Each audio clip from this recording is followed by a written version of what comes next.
रावेर तालुक्यातील रसलपूर येथे महात्मा ज्योतिबा फुले यांची जयंती उत्साहात संपन्न।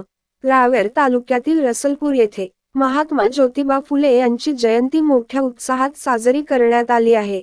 श्री छत्रपती शिवाजी महाराज स्मारक जवळ व ग्रामपंचायत येथे रसलपूर येथे कार्यक्रमाचे आयोजन करण्यात आले होते।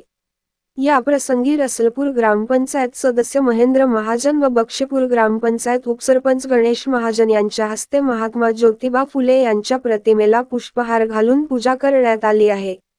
कार्यक्रमात रसलपूर ग्रामपंचायत सदस्य महेंद्र महाजन व स्वप्नील पाटील, उपसरपंच बक्षीपूर गणेश महाजन, माननीय सरपंच बक्षीपूर अनंत महाजन, भाजपा युवा मोर्चा ता उपाध्यक्ष रावेर प्रहार दिव्यांग क्रांती संघटना जिल्हा उपाध्यक्ष दिनेश भाऊ सैमिरे व रसलपूर ग्रामपंचायत सदस्य गोकुळ धनके व ग्रामपंचायत क्लार्क नंदुवाणी भगवान महाजन, राहुल पाटील, राकेश महाजन, अभि चौधरी, चेतन कराड, बबलू महाजन, शुभम महाजन व इतर मान्यवर उपस्थित होते। जितू कोळी, दिव्य महाराष्ट्र न्यूज, रसलपूर।